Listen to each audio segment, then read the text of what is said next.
The category is What the Trans, Darling?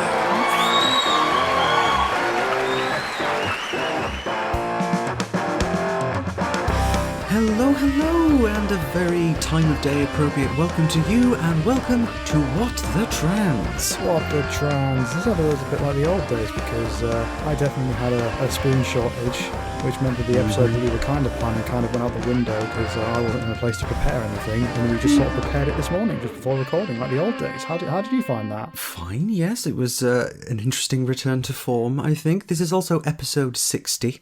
Isn't it? So Ooh, that means we should mark it with something, right? Well, I thought we were doing, because we're going to try and keep this light. And we do, in fact, have some good news. There are some less good things to talk about, but we do have some progress as well, which we will tell you all about. And in fact, it's probably a couple of things that you are probably already fully aware of, dear listener, but we shall go into a bit of detail, as we so often do. Yeah, and we will be sharing the good news because it is really fucking good news. And, I mean, everyone is probably already aware of it, but I just really want to do it because it's just nice to do that. It's nice to be like, here's some actual good news. I mean, there'll be some people who hear it. It's basically Bell V Tavistock has been partially reversed. I would argue almost entirely reversed, but I know I might be in the minority there. I know that some people be like, how is that good news that a bad thing has been kind of stopped? I'm like, well, because it's a bad thing that's been stopped. Yeah, pretty much. But we'll get into that in a sec. We'll go into the guts of that later. But before we start, I want to tell a little story. When I was 5 to 6 years old, I had Batman toys and I had Ninja Turtle toys, which I didn't mind so much. In fact, I loved. It was one of the side benefits of everyone assuming I was a little boy, that I got to play with these things. And you know what they did, Ashley? What did they do, Michelle? They made a fucking movie where the Turtles meet Batman. Nice. They actually made it. It's literally what I was doing.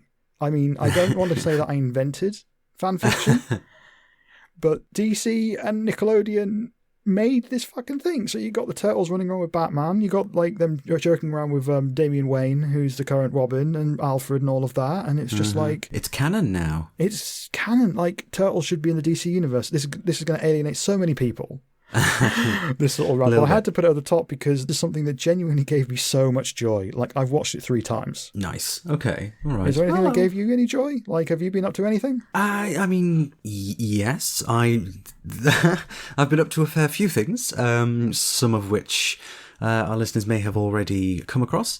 But real quick, just before we get into that, we write things on Medium now, don't we? Yeah, we do. A little bit more serious, but I promise I'll tell you about the fun stuff in a minute. But we do indeed write things on Medium. You can find us at whatthetrans.medium.com, and including a thing about why GC, or gender critical quote-unquote feminism, is basically an abuse culture. That's article, which was very excellently written by Michelle. Bit of a trigger warning on that one, obviously. It does cover some fairly unpleasant things. However, it's difficult to disagree with the conclusions. And as I was reading it, I was nodding along, going, yeah, that's exactly it. Yeah. So, that was definitely well done. something which I woke up to, and not going to lie, waking up to that and doing work around that has definitely contributed to me running out of spoons, because essentially I now see it as it's not like the Catholic Church deal. It's not that, but it is a system of abuse that is being put in place by gender critical feminists and being assisted by the media and politicians and other people all over the world. And I don't have any corroborations or anything on this as yet. This is basically all theoretical, based on some pretty telling fucking evidence online. Like, there are posts and stuff all over the place that sort of cross the line and show that this is not something that is just like a tinfoil hat deal. Like, this is actually a massive thing. And also, a thing I kind of stumbled on was how a lot of people use the phrase alternative treatments for gender dysphoria, usually in reference to detransitioners, which is... It's like alternative facts, isn't it? It's like an alternative lifestyle to the gay lifestyle. That's what it is. It is code for conversion therapy. That is what they're advocating for. Absolutely. And transgender trend and groups like that are doing it in the open. So it's not like a tin foil kind of Alex Jones conspiracy. Like, the signs are out there and I source everything as much as I can, but obviously it's not confirmed or corroborated to the highest journalistic standard. But yeah, we were going to talk about you, then we were talking about Medium. How'd that happen? I'm quite good at deflecting, basically. But with a couple of things I've done recently, I basically couldn't. So to lead into this, I have been a busy bee, being Ashley Talbot gobby trans person. So basically, an organisation called Total Jobs, who are a job website, as the name would suggest, who seem a little bit more socially responsible than some of the other job websites that are out there, actually commissioned some research in tandem with Sparkle, which is obviously a transgender charity based here in sunny Manchester. And they're behind the Sparkle event, which would normally take place every July, but again, it's probably going to be digital this year because COVID. But so this report was put together. We'll obviously put a link to this report in the description, and it's about trans people and their experiences of employment here in the UK, which obviously over the last few years has been affected by one or two social elements, certain things that we've covered on this podcast before, media hostility, unconscious bias, all that sort of thing. So we'll get into the stats in a minute, but I was on the news. I've been on the news with ITV Granada, which is, the ITV service for the North. Well, this bit of the North anyway. So I had an interview. I actually left the house. Got myself all dressed up to go to the city centre and have a lovely chat with an ITV journalist. And so it was one of those things, and anybody who's ever spoken to the media before will know that this is how it goes. You sit there and you speak for 20 minutes or so, you have a really good conversation, and then obviously what ends up in it is maybe 2 minutes, at most. But after doing that, I also got contacted by Public Radio International, the World programme off there, talking about the same thing, like sharing personal experiences from within my own, what we will laughably refer to as my career. But it was around the same thing because obviously trans people have a bit of a rougher time in employment, we could say, because the number of people who are hiding their gender identity and their trans status at work has actually gone up in the last few years, from sort of 50-odd% to 60-odd%. So yeah, but just before we jump into that, I just want to say, you nailed it on the telly and on the radio. Like, we're going to put links on the link sheet and the episode sheet as usual. You'll be able to hear and read Ash's words on PRI's, Public Radio International's The World programme, and Ash on ITV News, which I stole the video from. And so far, ITV News have not monetized the video on YouTube, so I think that means it's fine that I've stolen it. I guess we're in the clear. And in fairness, I was in the segment and I gave you permission to do that, so I guess that's okay. I have no idea if that's how it works. Yeah, I mean, we own your intellectual property. I like to think that I own at least 50% of the intellectual property of Ashley Talbot, and that goes both ways. You own 50% of the intellectual property. I was going to say, whoa. We like to stick to our principles here and give and take. Yes. So we own each other. We are shareholders in each other. Yeah, I guess it's a way to put it. So we'll now go into our newly renamed news segment, which is the news. Because that's just how it feels at the moment. But we are going to start off with a bit of information from that Total Jobs survey that obviously I've already covered in other places. So, the survey is called the Trans Employee Experiences Survey, Understanding the Trans Community in the Workplace. So the last one was 2016, and obviously 5 years later, 2021, this year, they're doing another one. It surveyed 410 trans and non-binary adults who are in employment, and the field work was done between the 2nd and the 12th of February earlier this year. Now, as I mentioned, they've done this 5 years ago. 52% of trans employees at that time have had to hide their trans status at work. That has now gone up to 65%. We had 32% of employees who've identified as trans who have directly experienced discrimination in the workplace in the last 5 years, and over a quarter have been dead named. So someone's come out at work and people have not used the new name. So only 33% of workplaces have got specifically dedicated, anti-trans discrimination policies. Over half of the respondents, 54%, said that their employers do not offer training on how to support trans employees. And in the 2021 survey, 43% of trans employees said that they have quit because their work environment was unwelcoming, which is, again, up 7% since 2016, which was 36% back then. Yeah, that's not great news across the board, really, although probably no surprise to anyone who is trans and is alive and in work. Indeed. And so this is something that I talked about with ITV and Public Radio International, because that's something that's basically happened to me. Admittedly not within the last 5 years, but when I was first coming out, the job that I was in was very, laddish, shall we say. And I just knew in that way that queer people so often do, we just knew that coming out in that environment would be unpleasant. So I left the job. Rather than try and go through that, I was like, right, I'm going to quit. I'm going to change everything over, get my name and deed poll and everything sorted, and then I will go back to work. And interestingly, the COVID-19 pandemic has had an impact, and a positive one, strangely enough, because from the press release, the pandemic has been a welcome break for trans workers, especially those working from home, as the ability to manage and control their environment through the imposed isolation has meant that 31% have felt more confident in themselves. Again, not a surprise to anyone. Indeed. So it's weird to think of a pandemic as having some positive impacts, and I hate that that's the case. You know, it took a global pandemic where everybody's shut at home, working from home, isolated from each other, to improve things for trans people. What does that tell you? So just going on with this, 20% of the respondents said that working from home removed the microaggressions that they would typically experience at work, while 8% actually believe that their colleagues have been more supportive during this time. Now, in slight defiance of what we've just been saying, 43% of trans employees do agree that acceptance and understanding of trans employees in the workplace has improved in the last 5 years, even if that is not necessarily reflected across the board. So some improvement, but not enough, and certain things have gotten worse, which is kind of concerning, really. Yeah, a lot of the media was focused on the big numbers that paint a pretty grim picture, but if you look in the actual report, there is some signs of improvement, including the 43% of trans employees agreeing that acceptance and understanding has increased. So it's not all totally bad news. The actual survey it's mostly not a great trend across the board, but it's not totally hopeless either.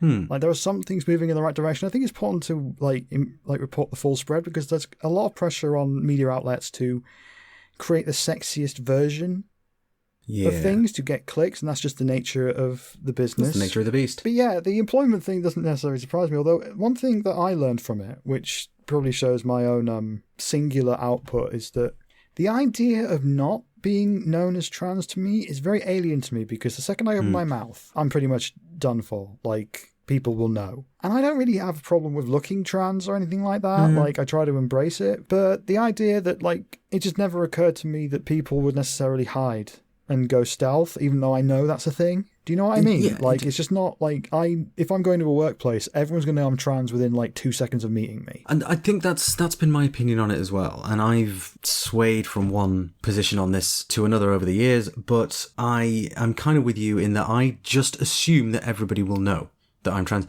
particularly when I open my mouth. Perhaps not if I do my phone voice, but that's not something I can sustain for very long, and I kind of don't want to. And given the sphere in which I work for an LGBT charity, it kind of seems it kind of feels like I don't really need to, which is a privilege for me to have, if you think about it, because there are some people who have obviously made the decision to go stealth, and it will be due to circumstances, and it will be due to things, at work and in life, which have led to that decision. And so, again, absolutely no judgment whatsoever for people that do need to do that in order to remain safe. And that's what it's about, really. It's about being safe. And if your work environment, or any kind of environment that you find yourself in regularly, would not be a safe place for you to come out as trans, you shouldn't have to, Which is why the conversation about passing is often, it lacks nuance, really, because for people, living or working in certain sectors or areas, passing can literally kind of be a matter of getting safely to work or getting accosted and getting hate crimed on our way to work. So yeah, it's got a lot of depth to it, this discussion. It does. Because there's also the idea around, should trans people be attempting to pass as cis? Should trans people aim to make looking trans acceptable?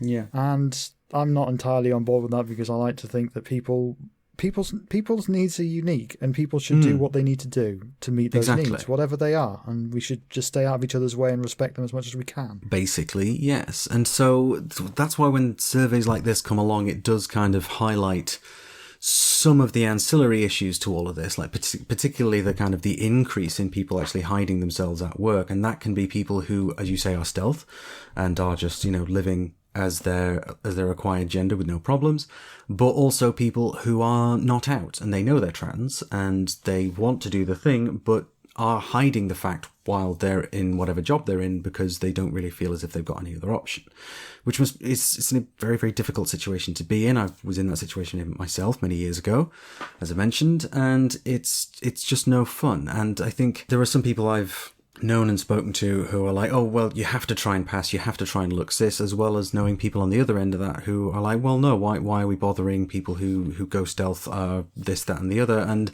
can we not just kind of listen to each other, please? Can we be a little bit more empathic?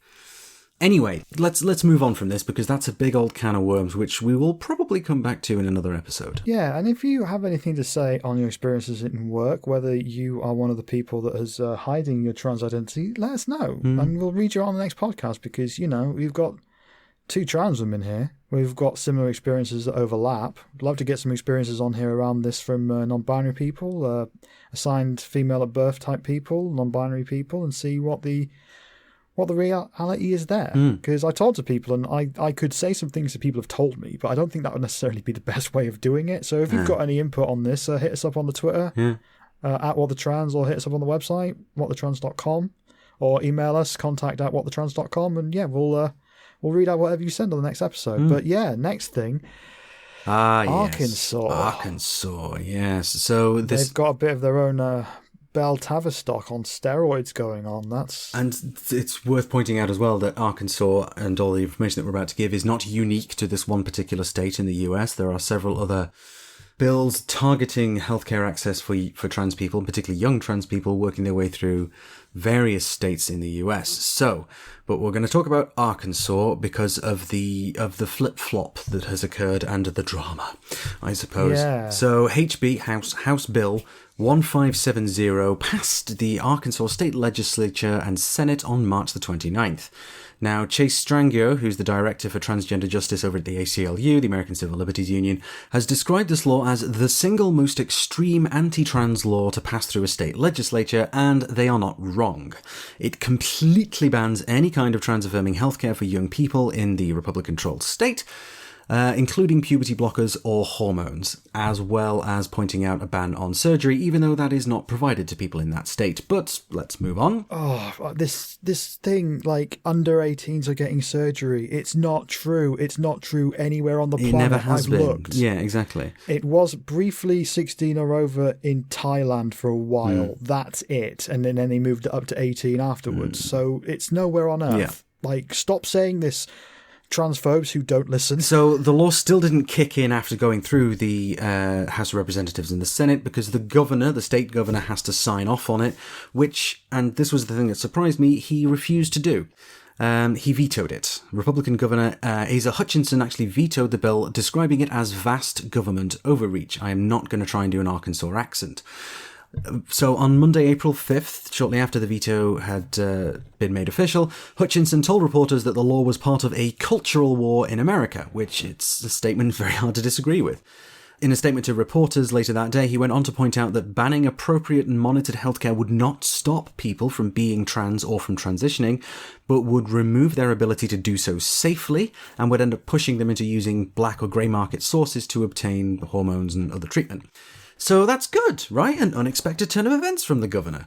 Well, sadly, no. A day later, April 6th, the Arkansas legislature overrode the governor's veto, with the State House of Representatives and the Senate opting to veto the veto like the childish bellends they are. So that is where we're at now. The bill is called the Save Adolescents from Experimentation Act. That is definitely dripping with the Bell and Mrs. A versus Tavistock judgment. This talk of blockers being experimental. It does link in with what Governor Hutchinson has said about the culture war, though, because so often trans healthcare for adults and for youngsters is framed as being experimental and, oh, it doesn't work and everybody reverts and blah, blah, blah. It's linking into that. Well, they're fear-mongering, aren't they? They're making it seem like there is a problem when actually there isn't. They are legislating against a problem which doesn't exist, as we've seen in other states in America where they've specifically banned transgender youth athletes from participating in sports in any capacity. But this is, as Strangio from the ACLU has said, this is one of the most extreme bills, and it was quite shocking to see that it actually passed through the legislature, and then I thought, oh wow, the governor's vetoed it. That's tremendous news. But they've overridden the veto and put it through, so that's going to become law. Just to talk a little bit about the process for a second, because I think there's going to be a lot of this going to be quite confusing for a lot of our UK listeners.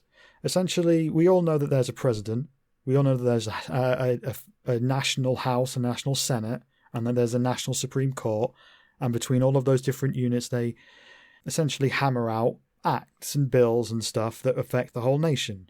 Whereas each state has their own version of that setup. Each state has their own version of the Supreme Court. They have their own station of their House and Senate. This is why this is a House bill. This is from the State House of Arkansas. And the governor is essentially like a mini president. So that's kind of how it's set up in the States. So, because we don't really have a veto in the British system. It's not something that really comes up. Yeah. So they're supposed to be checking on each other, checks and balances, which is where the governor stepped in and did the veto this time. He's supposed to be checking on the work of the House and then the House were just like, nah, and threw it out, which is not something I thought they could do. But apparently they can. American political systems are fascinating. Like, say what you want about the Founding Fathers. They did invent a fascinating system whilst they owned slaves and inspired great musicals. Yeah, I mean, one of those things is better than the others, you know? Yeah, one of those things is so much better than the others. Like, we really don't need to go into the detail on why. But yeah, it's just a very interesting system. But this has turned into something that is going to be very horrifying for a lot of young trans people and trans people in general in Arkansas. I can imagine there's going to be a lot of fear. But I can also imagine that there's going to be a lot of action in the courts now. I think it's only a matter of time until Chase Strangio from the ACLU and maybe Lambda Legal and groups like that come in. They find some kid who needs blockers, and that kid becomes the face of the whole thing. And I could potentially see that going all the way to the Supreme Court, which would take a long time. And by the time it gets to the Supreme Court, the person would presumably have reached the age of 18. Yeah, that kid is going to be a hero, whatever happens. Like, that kid's going to be a hero. And in the States, they don't have the same levels of privacy around court appellants, young people, as we're going to go into next with the Bell Tavistock partial reversal. Yes. The defendant in that, the appellant in that, was underage and so was referred to by XY. Whereas in America, because of the Gavin Grin case from a few years back, we're probably going to know who this kid is. And this kid is going to be open, and their parents are going to be open to the media basically going to town on them. So whoever it is in this hypothetical is going to be a gosh darn hero. Yeah, they're going to have quite a lot to put up with, particularly given as Governor Hutchinson said, the culture war. It's just I found it quite interesting because Governor Hutchinson's analysis, he said, it's a step way too far, and why is the Republican Party, which traditionally is about, small government and not interfering with people's private lives, why are we doing that? Why don't we leave this one to the doctors?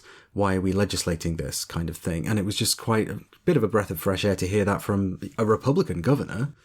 But unfortunately, to no avail. Well, I think governors have a little bit more freedom, and also there is a strain of American conservative politics that is very libertarian. So the kind of people that supported gay marriage, supported the legalization of certain drugs, things like that. So it's rare, but it can happen. But it doesn't necessarily make up for all of the other toxic, horrible shit that the Republican Party's about. But occasionally it works out. Like, very, very occasionally you get someone like the governor of Arkansas, who, in this case, don't know anything else about them, but try to do the right thing.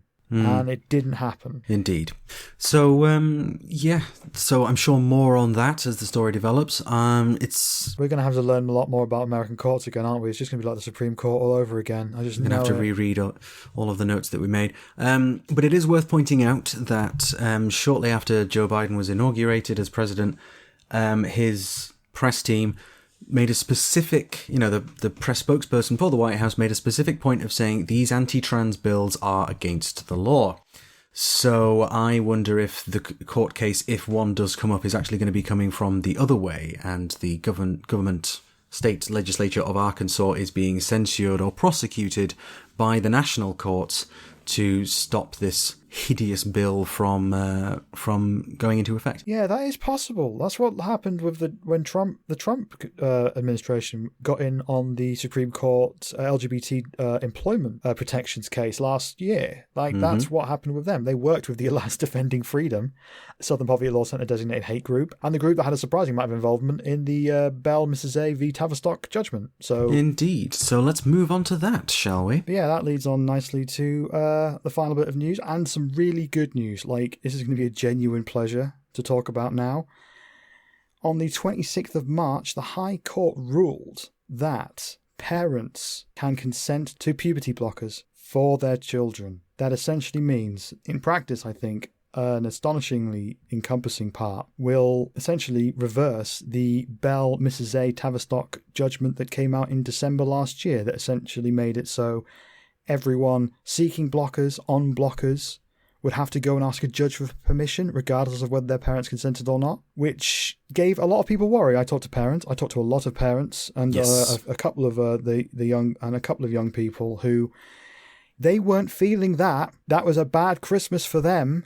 But now it looks like basically everyone who's kind of already on the books who has parental consent will not have to go to a judge. And this was all put together by the Good Law Project, the Trans Legal Defense Fund. Woo! Has acted. And the Good Law Project announced this judgment seemingly out of nowhere, because this whole thing was kept incredibly quiet because there was a child involved. A child was one of the people in the case. They were referred to as XY, and people have speculated that the XY was some kind of slight against them to reference their hormones. I talked to a couple of people in the legal world, and they said, no, that's pretty standard. That's very standard, especially in the child when it comes to young people in the court system. That is not some kind of transphobic slight in itself.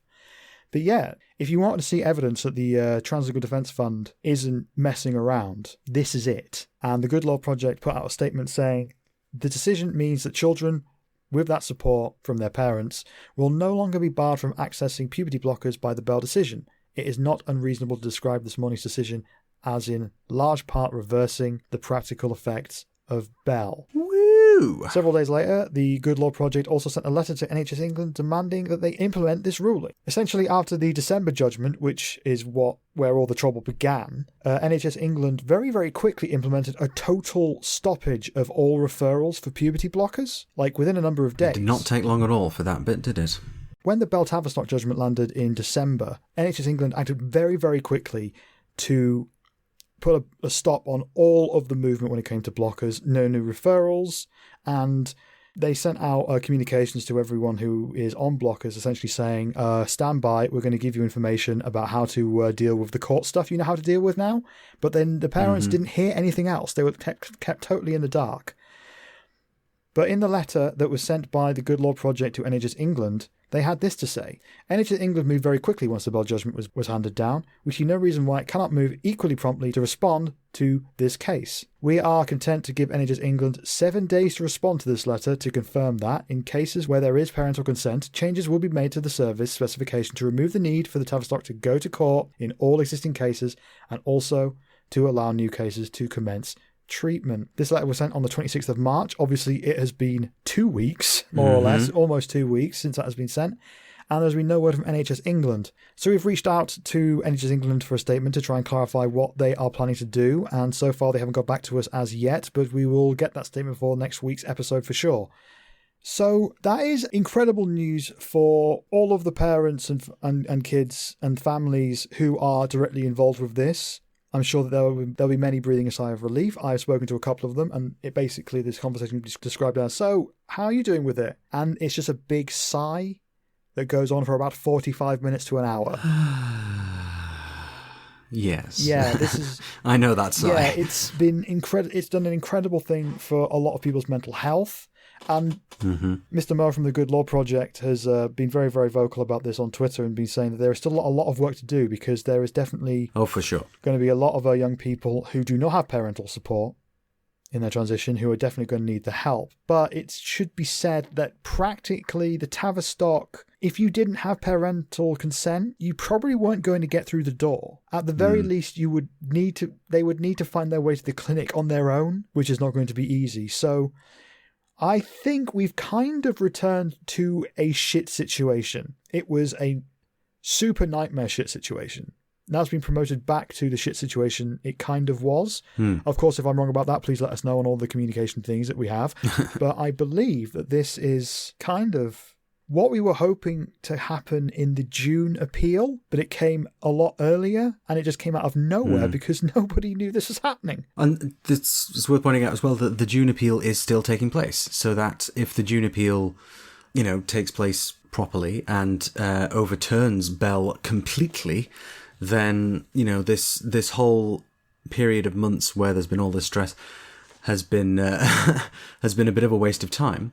But there is still the option for essentially Bell v Tavistock to be more or less completely stricken from the record. Yeah, I would say don't get your hopes up for that, because it's going to be the same. It's basically going to be a run through of the judicial review in December last year. It's going to be the same thing again. So there's going to be a lot riding on the interventions from the Endocrine Society and Gendered Intelligence, and Brooke as well. Their new interventions, so they're going to be able to provide their take on the whole thing, and hopefully that will be the deciding factor. But I would say rein in your expectations, try and hope for the best, prepare for the worst. But currently the worst has just gotten a whole lot better thanks to XY, whoever that young person is, bravely stepping up. So whoever you are, if you happen to be listening, XY, well done. Nice. Seriously, you are some kind of legend.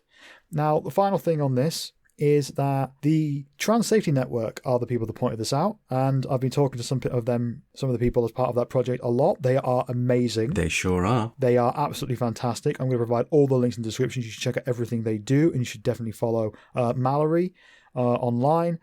She is incredible. She's a machine. I am so thankful to have met her, and she has taught me so much. You should I'll give you all the links to follow all of this in online. But they pointed out the how the Bell camp attempted to intervene in this decision, so they knew this was happening, right? And they were not successful. Good. Yeah, good. But it also shows how this isn't necessarily on them about protecting children, I don't think, because this is entirely about removing rights from parents. And obviously, I think everyone listening would agree that I think it should be the trans person should be at the center of the decision-making process, whatever their age is. But they were looking to try and stop parents having the deciding factor over their child's lives, which is a massive contradiction if you look at GC ideology, especially the ROGD parents groups that I've looked at too much. Yeah. Like, their whole thing is like, oh, I should have ownership over my child. Forever. Yeah. Whatever happens, I should have ownership over my child's life. Whereas in this case, that camp were kind of arguing for the opposite of that. So that whole thing proves that it's just, with the GC crowd, it's all about just getting rid of trans people any way they can. That's the bottom line, and that's what they were trying to do here, and they failed. Yep. So, because they're all bellends. Yep. That's an extremely fine journalistic assessment there. Yeah, well, I stole half of it from the Trans Safety Network, so you should definitely check them out, because in a lot of ways, I love them so much. Seriously, check them out. They're amazing. Everyone should follow them. Everyone should read every word they put out, because they are genuinely brilliant. And we're going to get them on at some point, right? I haven't asked any of them this, but we're going to get them on, right? Yeah. But that concludes the news. Well, hey, we did it. We got through. Yeah, we got through the news. And it's not all terrible for the first time ever. No, the last one I was so happy to talk about that. That was so absolutely. Nice. No, that is fantastic news. And even trans people who are my age or in their 20s, saw the fact that the Good Law Project had succeeded, and we all collectively breathed that huge 40-minute sigh of relief. It's like, I spoke to a couple of people just on social media who said, "Oh, that's really cheered me up for the day," even though it's not it doesn't directly affect their lives, their healthcare, but it's a victory in this ongoing, culture war, essentially, levelled at trans people by people who call themselves feminists and their fascist allies. Yeah, and one last point on this. In our first episode back from our hiatus in February, I spoke to Jordan Moam, who is the director of the Good Law Project, about all of this stuff. And at the end of the interview, I asked him, why should trans people trust you? And he said, see what we do, and let's see what happens and see if we can earn trust that way. I think they nailed it. They've certainly taken some steps there, haven't they? And yeah, if I was looking for a sign, this is the sign. So yeah, we'll provide a link in the description, obviously, for people to provide money to the Trans Legal Defence Fund, because clearly this shows the potential power that they have in this. Like, obviously, it's the courts. Who the hell knows what the courts are going to decide any day? Nothing is guaranteed, but this shows potential for how powerful and how awesome that they can be. So, it's been payday recently for a bunch of you. Throw in a tenner if you can. All right. So, with us having finished the news, I think we shall move on to what we are still referring to as the meat. The meat of the episode, where we talk about something for a long time. Well, I'd say for half an hour or so. Yeah, it's not going to be that long, this one, I suspect, because I think we're talking about this particular subject because it came up in the media stuff that I have done this week with reference to the Total Jobs report, and it's microaggressions. So, just in case you don't know, a microaggression is, the clue's in the name, really. It's an act of aggression or non-acceptance, but it's expressed in a low-key way. It's not even passive-aggressive. It's just really little things, like being deliberately misgendered, or people deliberately using your dead name, or, things like that, and, particularly in the workplace.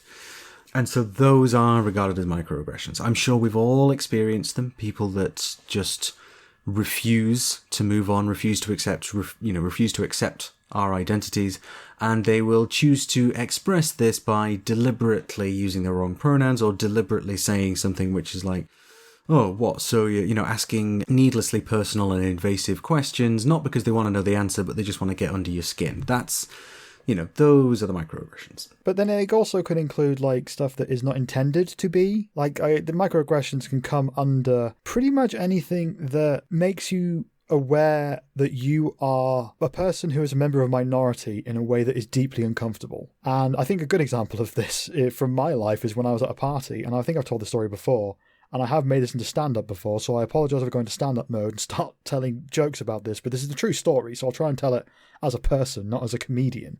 But I was at a party, I was talking to this woman about movies. She wanted to talk about Iranian cinema. I don't know anything about Iranian cinema, but I wanted to appear, cultured and smart and all of that, so I just went along. And I was talking about the one Iranian film I had seen, Persepolis, based on the graphic novel. And I probably went on about that film way too much, because it's the only Iranian film I knew.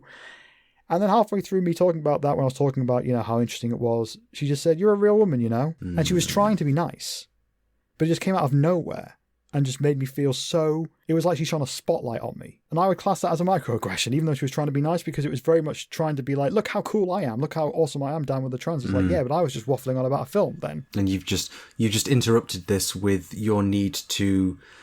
showcase yourself. Oh, look how cool and modern and stuff I am. Yeah, my punchline used to be she wanted me to be her diversity fluffer. Yeah. I think if I was doing that now, the punchline would be she wanted me to be her woke fluffer, but then actually the woke came from race stuff, didn't it? So I'm already allowed to think about that. But yeah, essentially I think that can kind of count as a microaggression. But what we'd also like to talk about today is the idea of a macroaggression on a societal level. And I'd like to give an example of this from my own life. Okay. I have two, but I'll start with the more dramatic one. In 2015, I turned 30 years old, and it was my birthday. And Dave Chappelle was going to do a bunch of dates in the UK. And I went to one of them for my birthday, essentially, to celebrate my birthday with my friends. Because when I was at uni, I saw Dave Chappelle, loved his stand-up. And at that point, he did have issues with gay people. But it was the early noughties, and his issues were basically, I respect it, you do what you like, I don't understand it. which in the early noughties, when it came to gay people, that's basically what acceptance looked like. You know, like it's today that would be like, why do you feel like you have to get it for it to be a thing? What's wrong with you? That's really, you know, that's kind of full of yourself there, Dave. But at the time, there were no real red flags for me. And he seemed like, you know, the successor to Richard Pryor. And I love stand-up. I was a big fan of stand-up. Not so much anymore. And you'll probably find out why very shortly. So I went to see Dave Chappelle, a comedy legend, do comedy. And he launched into a transphobic bit. And he was saying tranny every 2 seconds. It was vile. It was horrible. It was all about how, why should he be expected to entertain the delusions of a trans person's gender identity? And I was there with like thousands of people laughing their heads off at this, and I believe I was the only trans person there. There may have been other trans people there, I don't know, but I think I was the only one there, and it definitely felt like I was the only person there. I was surrounded by all these people laughing at this thing, and essentially the message was, society thinks this is fine, the world thinks this is fine, and Dave Chappelle thinks this is fine, somebody that you've looked up to for many years. So I stood up, and I was going to leave. But on the way out, I saw a sign that said, do not shout out at Dave Chappelle during the show. Do not try to talk to Dave Chappelle. And that really got me wound up. Right. Obviously, you're not supposed to shout out during a comedian's set. It's a big no-no. It is a cardinal law in the stand-up world. You don't heckle a comedian, otherwise they will break you. But because I saw that sign, and because he just like dropped tranny like 20 times in a row, I just said to him, go fuck yourself, Dave. And I walked out. And apparently he did like 10 minutes about why I was a shithead or whatever after I left, but I didn't hear any of it. And it did actually inspire a Spiked article. Nice. Like, if you look on Spiked and type in Dave Chappelle and the, you know, PC culture or some shit, you'll be able to like hear about some really upset trans person leaving the building. That was me. Nice. Kind of. But yeah, I don't feel any guilt of that. Fuck Dave Chappelle. Yeah. But that I would count as something more than a microaggression. That was a microaggression on societal level that gave me so much sympathy when J.K. Rowling happened. And I think there's a lot to talk about there when you get the feeling that like everyone around you is fine with ideas that are harmful, potentially dangerous. Yeah. Like, have you experienced things like that where things have gone above to a societal level of an aggression and nobody else around you is sort of realizing what this is? I mean, so in a sense, not really, because most of the people that I hang out with are trans, so we're kind of all on the same level and kind of tend not to go to events such as that. You know, if I've heard something problematic, oh, well, never mind, I guess I just won't do that. There was, as you mentioned, J.K. Rowling, who quite recently just went mask off, full turf, and so there were a lot of people who are, you know, on my social media, I've known since college or university, who are expressing sorrow and bewilderment as to, you know, what the hell, because Harry Potter, which I read like a book and a half of Harry Potter, and I was like, this is rubbish, and didn't bother with it again. Yeah, I think we were the wrong age for it, Ashley. Like, as we're roughly the same age, like I was just discovering basically weed and punk bands.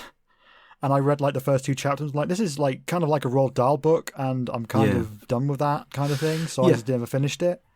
But the books are beloved. They are. Like they are beloved, and especially beloved by trans people for a very long time. Like trans people of a certain age, they all know their house. Apparently, I'm a Hufflepuff. I don't know what that means, but apparently it's pretty cool. It's a pretty cool house to be in, and I'm all right with that. I honestly have no idea. I just went for, like, Starfleet divisions. I'm science, obviously. Yeah, I'm more of a House Stark girl. Yeah. That's kind of where my fandom lies. That's where we're at now, yeah. Although, again, like, come on, George, finish the books, will you? Anyway, and it's not just trans people who very much loved Harry Potter, because, you know, it's got its themes in it about, you know, standing together and standing up against evil and against the bad thing. And now all of a sudden J.K. Rowling is representing the bad thing quite overtly and specifically, and lending her not inconsiderable social clout to something reprehensible. And so that is, I suspect that would probably fall into the societal microaggression. Or macroaggression, because I just assumed a macroaggression was like actual aggression, like getting hit in the face or something, which, you know. Well, it's just the word that I put in just because it felt like the right one. I mean, macroaggression may totally be the wrong word, but I think for our purposes it kind of suits for now. There may even be like an academic theorem all about this that we've missed that already covers this kind of thing. I don't know. If so, let us know. We'd love to read it. This is definitely not our most well-researched part because definitely the spoons were low. Well, academia is so often paywalled, which means that we can't read it. So, But I did learn, I've been talking to some academics and they were just like, well, if that happens, just ask them. Yeah. Because they'll probably give it for free because they don't make any money off those websites. And they just don't give a fuck. Like the whole thing is a racket. But anyway, I think what factors into this is when the Dave Chappelle thing happened to me, the effect on me was considerable. I would say it was almost traumatic because not only was it like a comedian that I respected basically saying that who I am is dog shit, but everyone around me agreeing with him. And even the people I went with didn't see the problem. I don't really hang out with those people anymore. That was kind of that put the rot into those relationships that night.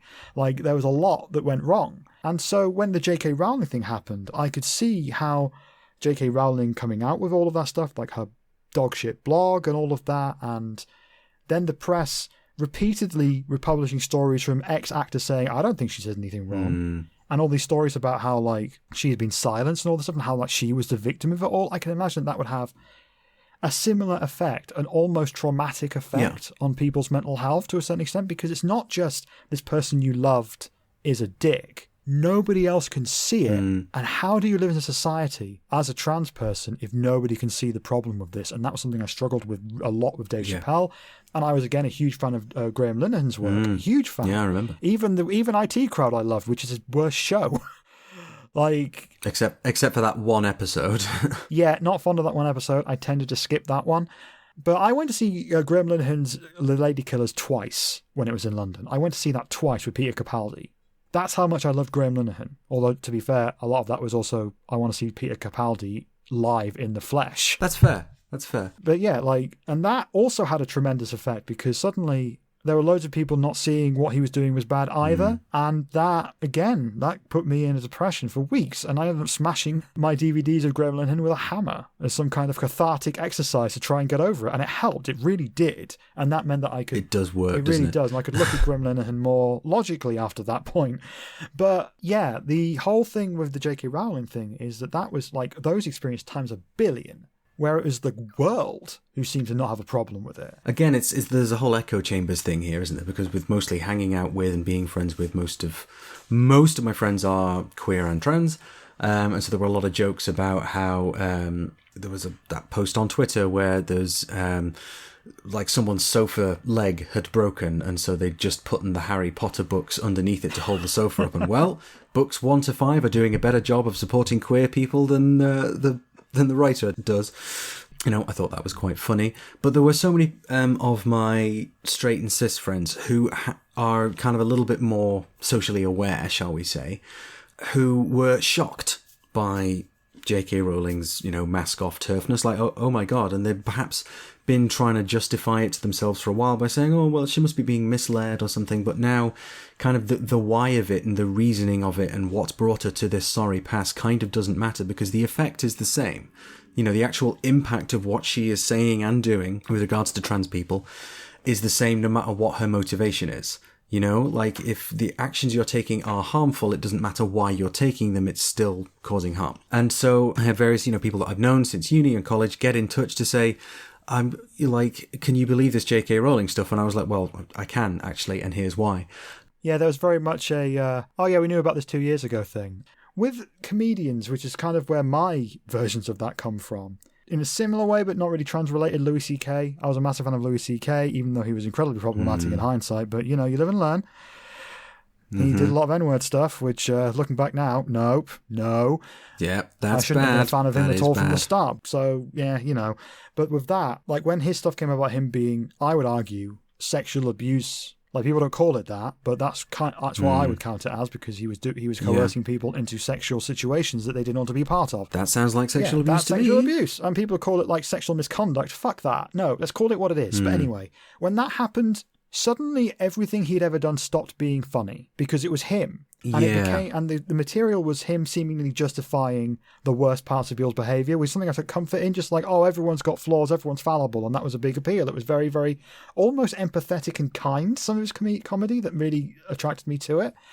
Now it was essentially, it kind of felt not like being groomed, but kind of like being like, look, I'm fine. Like, we're all messed up, and I'm messed up, and my messed up stuff is fine, just like yours. So he's kind of, forgiving himself of being a monster. So that stopped being funny. Graham Linehan stuff stopped being funny to me. Dave Chappelle stuff stopped being funny to me, like the second. And for 2 years, there was a period where nobody knew that Dave Chappelle was doing this stuff except me until he did the Netflix version of this material where he'd taken all the tranny words out. Like, you know, he'd removed all of that stuff. But yeah, like, because it was comedy and very personal and very much them, I could cut that out without feeling any pain or any loss or anything. Whereas with Harry Potter fans, J.K. Rowling isn't the person there. It's a book about a fictional world. So there's probably more disconnect with that. I suppose, but then consider, like, people who've grown up reading Harry Potter and have taken quite a lot of their worldview from that. Because, you know, books do have an impact on bookish kids.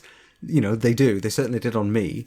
Just happened to not be Harry Potter. It was Animorphs by K.A. Applegate, because that was what was out at the time. And it turns out that K.A. Applegate is awesome. She's got a trans daughter who she very loudly supports. And it's like, lovely. okay, That's well, like, amazing. it's fantastic. But, like, you know, I tried not to feel too smug about having picked the right author, sort of thing, you know. But, you know, bookish queer kids in particular, reading Harry Potter and taking comfort from it, this magical different world where, you know, people stand together against the bad thing, and it's got this kind of whole moral outlook, can have such an impact. And so for that to be then tainted by the subsequent actions and, you know, opinions of the author has got to be a tricky one. I'm genuinely just racking my brains for, well, who did I have on a pedestal that came out as a horrible person? And there kind of weren't that many of them, really. Yeah, I've got a history of being in some really problematic stuff, like, because I really love comedy. Lots of people do. I mean, I really love comedy. That was my main love. And then after this series of events, my love of comedy sort of dropped off. I kind of stopped performing it. I kind of stopped wanting to write it. I kind of transitioned after that point. Like 2 months later, I got a thing in the New Statesman and started doing journalism after the Dave Chappelle thing. Like, my focus in life changed that day. Yeah, it kind of poisoned it for you. So I guess I do have an analogous situation, because I used to speak quite regularly to the Beeb, BBC Radio Manchester, and I would chat to a guy called Mike Sweeney, he's a genuinely lovely guy, but I started doing that in, I want to say 2013, 2014, and it did go on. Yeah, you were doing it when we first met. Yeah, that's kind of how we first met, kind of. We did a podcast together, and you were doing that at the time, I remember, yeah. Yeah, exactly. But subsequent to that, the concerted anti-trans campaign in the media started to take place, and it started to affect the thinking of people at the BBC. And so I was being, as well as getting frustrated with kind of answering the same questions every couple of months, it would be the same sorts of things. It's like, well, you know, we've been over this. And I get that, you know, people aren't necessarily tuning into that particular segment every single day and might need a quick recap.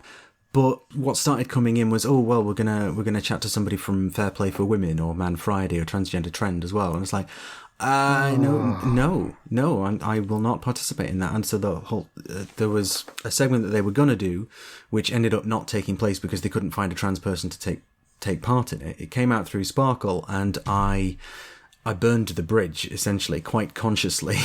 I emailed the people who I would deal with at the BBC end to say, this is atrocious, how fucking dare you? And then so basically what I did was I burned the bridge and then went back a couple of weeks later to throw more Molotovs on the remaining support to just make sure that the bridge was completely burned. I don't blame you. Yeah, I don't think I'm going to be popping up on BBC Radio Manchester again, and I am okay with that, to be perfectly honest. But it was so disappointing because I did want to, at the time, I did want to go into broadcasting, like, properly. But then it revealed itself to me slowly over the course of a few years, well, this is what it would involve. This is what you would have to do. You'd have to take this quote-unquote balanced view of the world where what you're actually doing is holding up something that's got quite a lot of evidence and good practice and empathy behind it up against a bunch of cranks saying that trans people are evil and need to be destroyed, and pretending that those two things exist on the same level of intellectual rigour, and they don't. And it's just, I just couldn't do it. But so just to tack towards the end here, I think a lot of what we're talking about does incorporate elements of what we've talked about it before. It's called minority stress.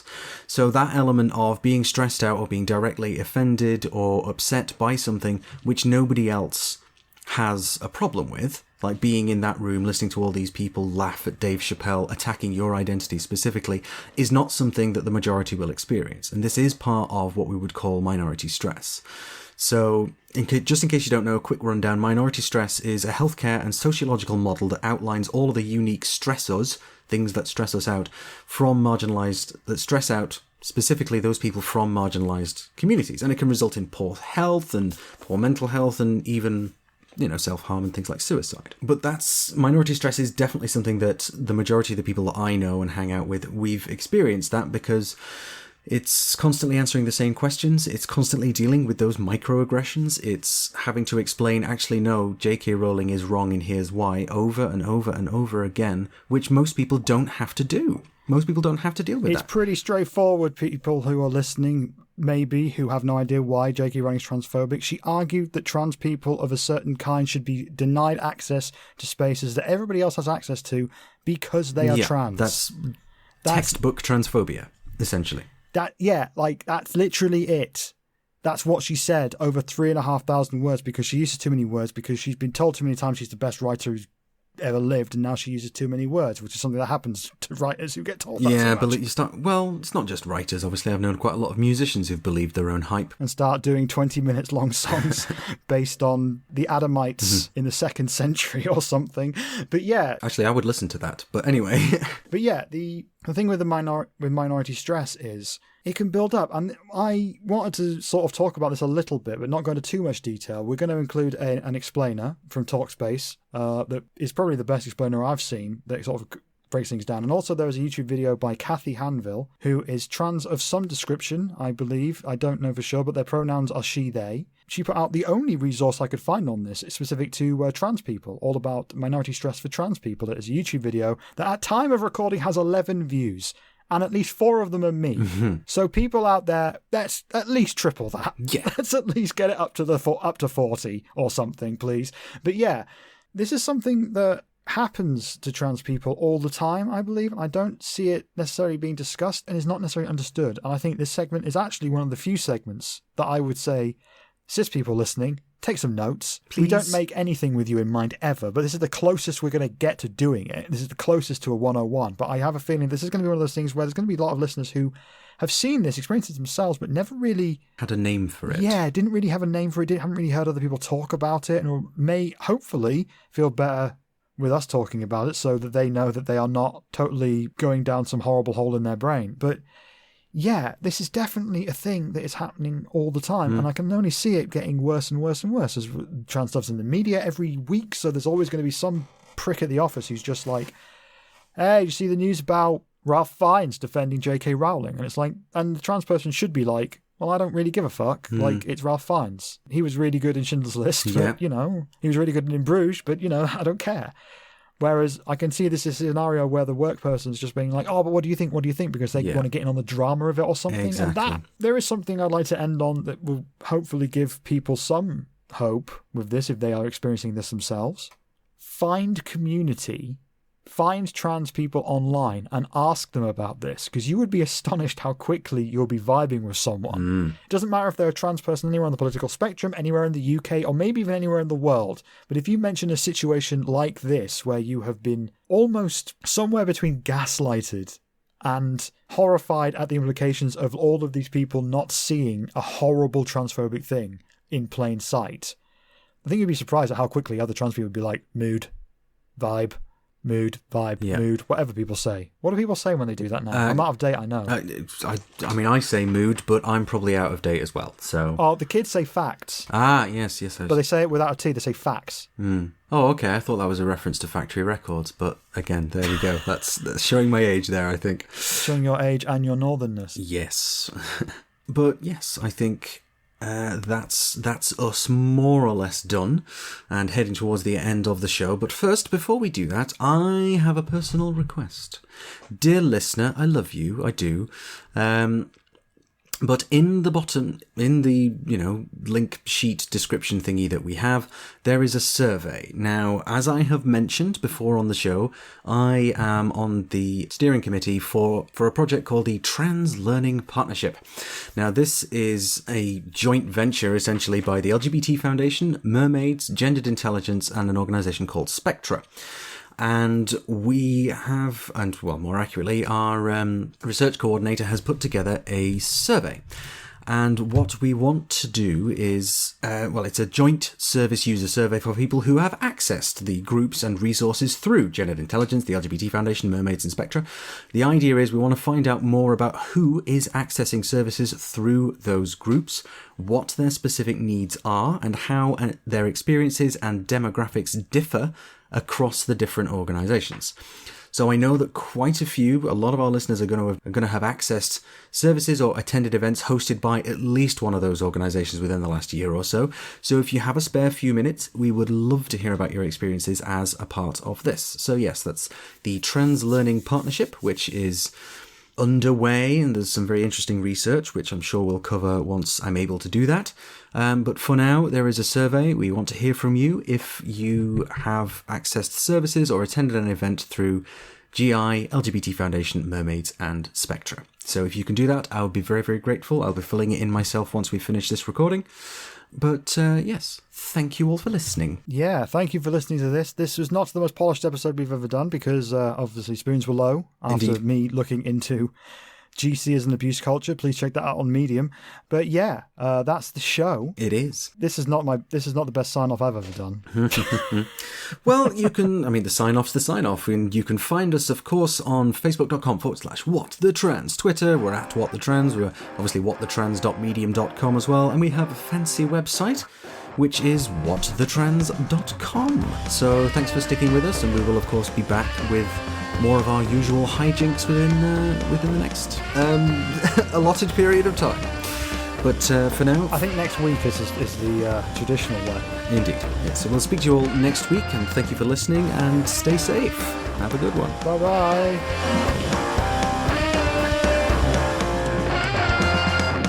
This episode of What the Trans was produced by Michelle Snow and Ashley Talbot and was edited by Michelle Snow. And we would like to give a special thanks to our producer-level Patreons, who are Nick Ross, Alice Chalkley, Jasmine, Sim, Melody Nix, Fiona Punchard, John, Lynn McKay, Nick Duffy, CB Bailey, Gordon Cameron, Peter Kimball, Rachel T.S., Connie Turner, Wen Riverick, Vic Parsons, Joel Lewis, Tila Wilde, Atom James, Vanessa Billington, Tower Watch, Rowan Littlejohns, Desiree Markland, Samantha Alice Raven, Patreon user, Derek Victor, Sarah Bedful of Dogs Halliwell, Emma Doyle, Mike Dickinson, Owen Willis, Catherine, Mina, Elliot McVeigh, Cassius Adair, Tuck, Melissa Brooks, Ian Kuma, Maddie Bell, Karakan12, April Heller, Sophie Lewis, Alexandra Lilly, Claire Scott, Ariadne Pena, Lauren O'Nions, Mara Reynolds, Bernard's Pink Jellybean, and Lanos. Thank you all so much for supporting the show. Bye-bye. Bye-bye.